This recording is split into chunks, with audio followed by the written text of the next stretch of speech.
I'm Anthropomantic Fiend. I do horror-related things on the internet, and if you're wondering about the kind of change of background stuff, I don't want to go into too much detail about other people's lives, but my roommate chose to move out of the room for personal reasons.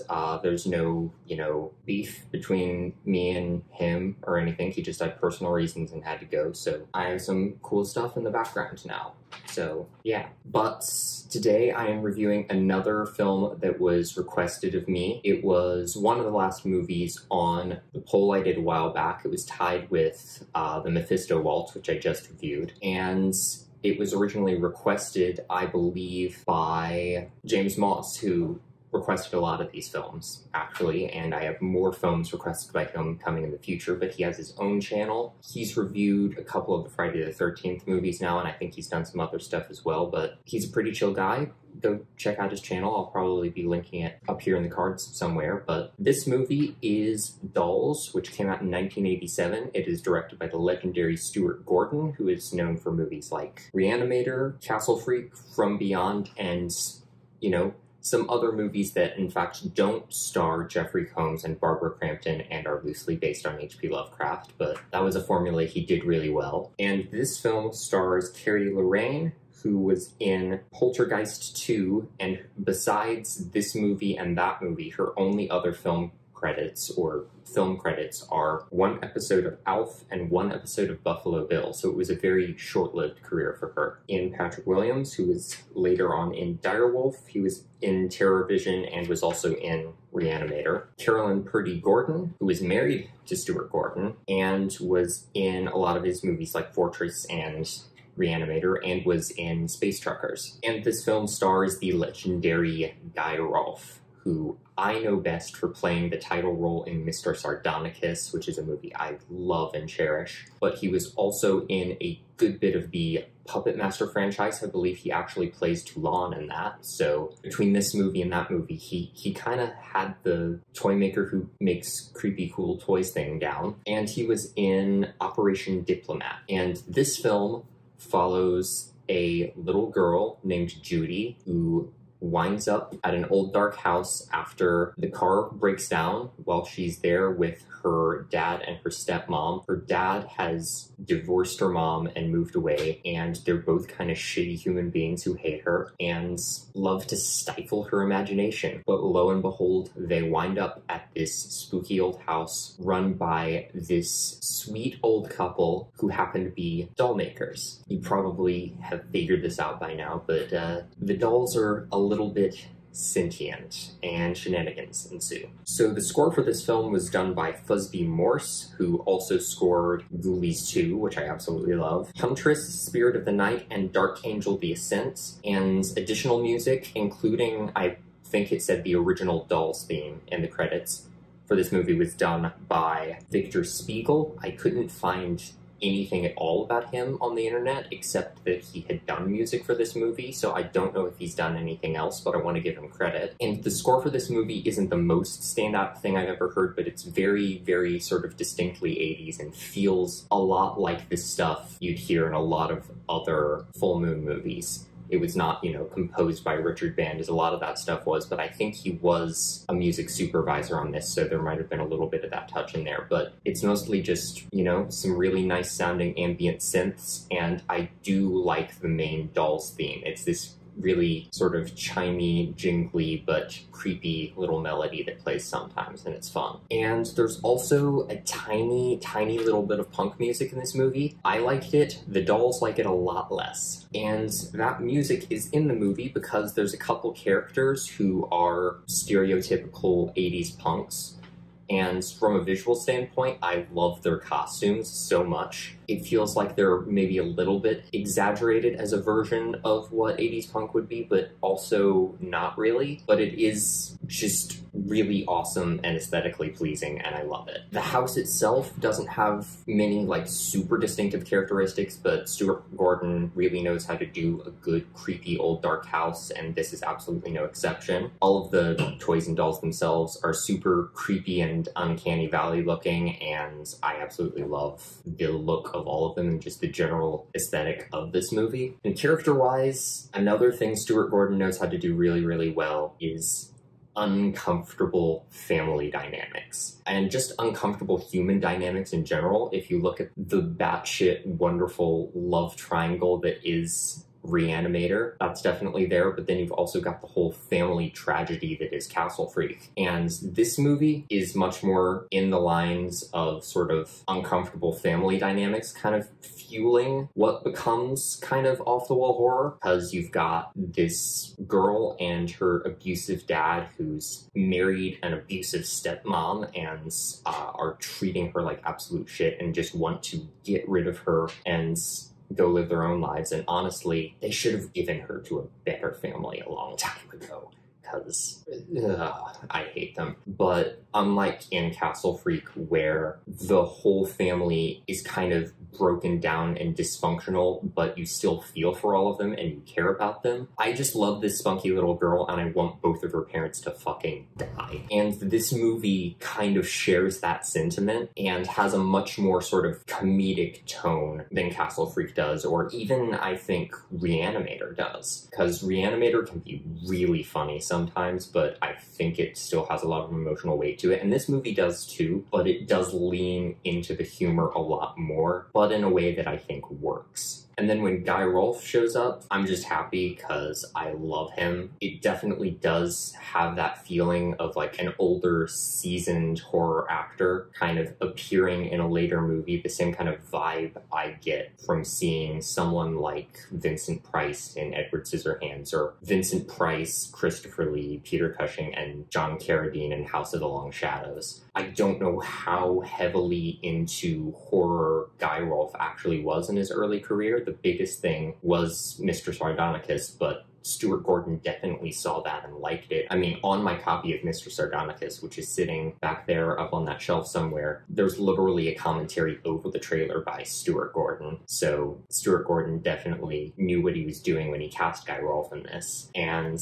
he absolutely delivers a wonderful performance that still kind of has that aristocratic air with a touch of menace to it. Unlike the title character in Mr. Sardonicus, who is a shithead, but a charismatic and somewhat sympathetic shithead. I mean, you understand where he's coming from, but he's still awful. Guy Rolfe's character in this movie, I think his name's Gabriel, is just a sweet old man who you do not want to mess with. It's a very different vibe from the character in Mr. Sardonicus, but does just have that kind of old world gothic feel to it that I love. His wife, Hillary, also kind of has that like sweet older person with a hint of menace to her thing happening. She also does a great job in this movie, and I just love both of them. I just want to hug them. They're adorable and terrifying and perfect. And the punks are an interesting part of the movie. I don't know how much they need to be there, but they do kind of move the plot forward, and I'm always here for the cool punk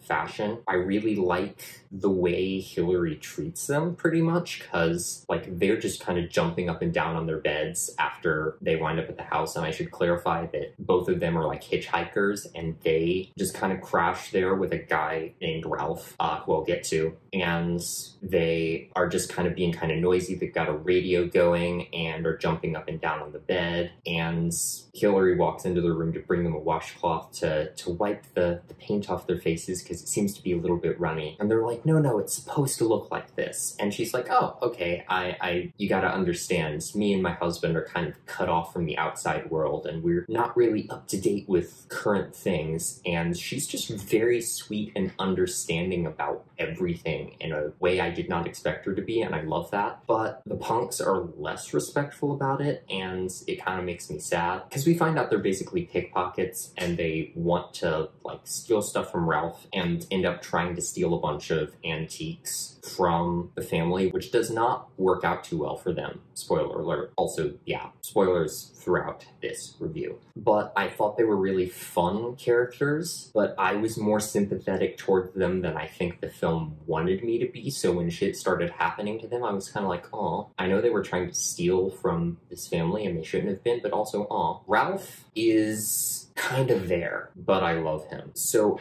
I might have missed something, but I guess that Ralph was meant to be somehow working with Gabriel and Hillary, but he kind of just shows up at the door and he's just like, hi guys. So yeah, these two girls were hitchhiking with me, and I just kind of had to find a place to stop. And, you know, I think his car actually does crash too. I don't think there's any reason for him and the hitchhikers to be there other than the car crashing like the other family. His big thing is he's looking around at all of these dolls and he's like, oh, I used to love these things when I was a kid, but I'm an adult now, so everybody please take me seriously. I definitely don't still love dolls, but I secretly love dolls. And the way the movie treats that is by kind of building this great dynamic between him and Judy, who's still like fully a child with a runaway imagination, who is quick to fully believe that there are sentient dolls, and this guy who's very much a child at heart, who's kind of lost a lot of his imagination but is still in touch with it. And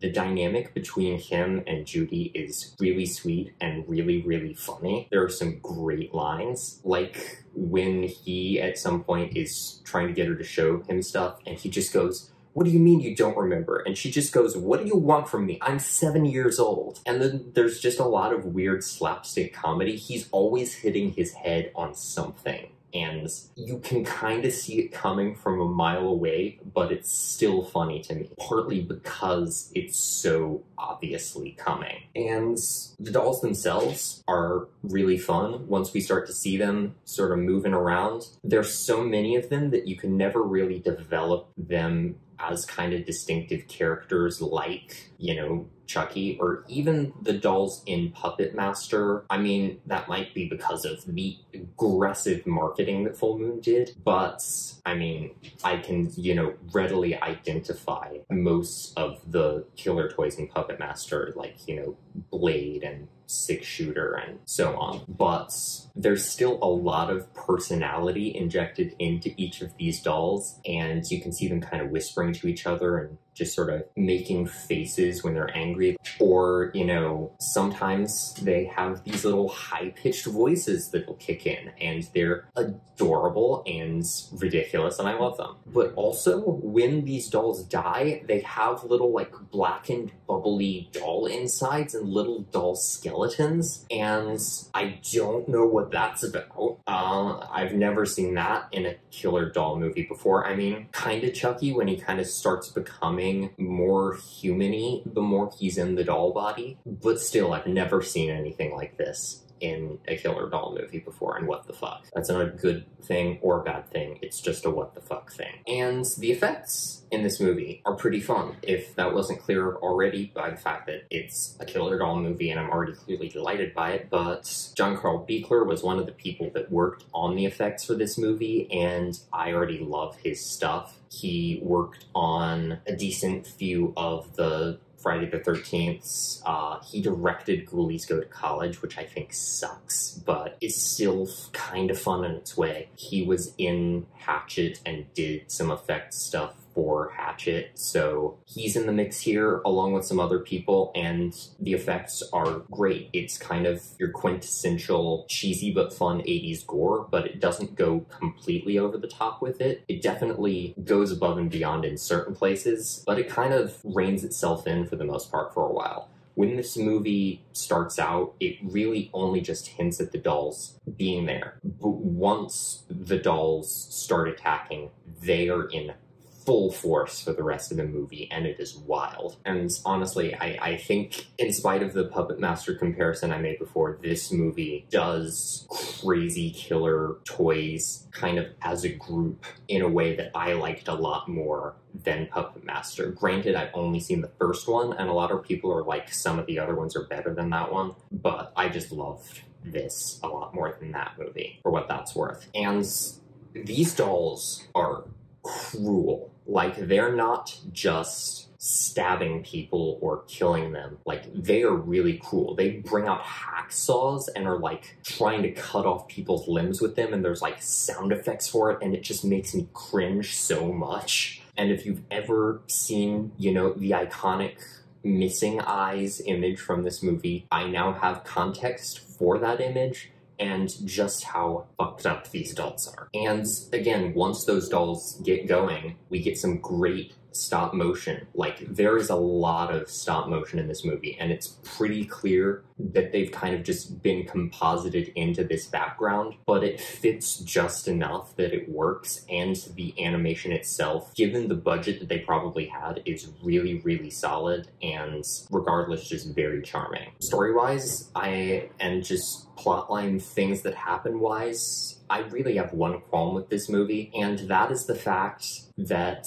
during one specific death scene, the death of one of the punks, where a bunch of little toy soldiers start shooting her, it is filmed in very slow motion. I don't really know why. Maybe when it was in regular motion, it wasn't as clear what was happening, but the slow motion just seemed kind of there for no good reason. But otherwise, I really enjoyed the plot of this movie. I was expecting something kind of dark with a twist of kind of cruel, sardonic humor, but this movie kind of leans into the comedy really hard, and I really appreciate it for that. Like, there's a whole scene where the dad is just completely unaware that the stepmom is dead in a sheet on the bed while he's sitting on the bed next to her corpse, and is like, oh, she's just asleep and she smells really bad. I'm gonna go take a shower and then come back and then take off the sheet and realize she's fucking dead and mutilated. And just everything about Ralph is really over the top. He feels very cartoonish in a lot of places in a way that I actually thought was just really fun. Maybe a little bit too over the edge sometimes, but I wasn't generally complaining. The just overall sentiment of this movie made me really happy, because A, it's like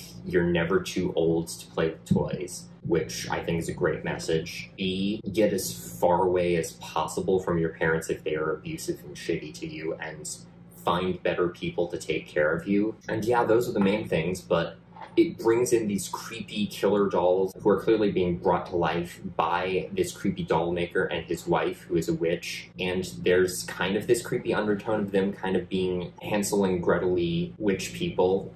There's even a scene where Judy is reading Hansel and Gretel at one point, who are willing to let this child and child at heart stay with them forever. But ultimately, they and the monster dolls are not the villains of the movie, because there's a point at which they're all just piling on Ralph and are about to fuck his shit up, and Judy's like, no, stop, you're hurting my friend. And they all stop, and they have this little conference amongst themselves to decide whether or not they should let him go, and they do. And Judy and Ralph get to have a happy ending, as aided by this toy maker and this witch and a bunch of killer dolls, and the shitty abusive parents get fucked over big time, and it's just very, very satisfying on so many levels. So all in all, I would absolutely recommend checking out this movie. I think it's another really fun classic Stuart Gordon movie. It definitely kind of is maybe a little too cheesy in places. There were a few things that didn't quite work for me, but ultimately, every time I've watched a movie that's directed by him, and I think probably written by him as well, I need to look into that, it just tends to be a really strong storyline with a good balance of humor and horror for whatever that story is, and this is no exception. So if you like full moon movies like Puppet Master or Stuart Gordon's other repertoire or Child's Play, this isn't Child's Play, but if you like killer doll movies, absolutely check out Stuart Gordon's Dolls. I think it's a wonderful time. If you like Guy Rolfe's other stuff, please check out Dolls. You can probably buy this movie. I wouldn't be surprised if Full Moon owns it and is willing to sell it to people. I don't know. I know it's a movie that was produced by Charles Band, but I don't think they were calling themselves Full Moon Productions at that time, but maybe they sell it. But regardless, I'm sure there's a good physical media copy of it out there somewhere. Personally, I watched it on Tubi, where it is currently free to watch. I would highly recommend checking it out there. And yeah, Dolls is cool. I recommend it. That is my review of Dolls. Please, do all the like, comment, subscribe things that you're supposed to do on a YouTube channel, and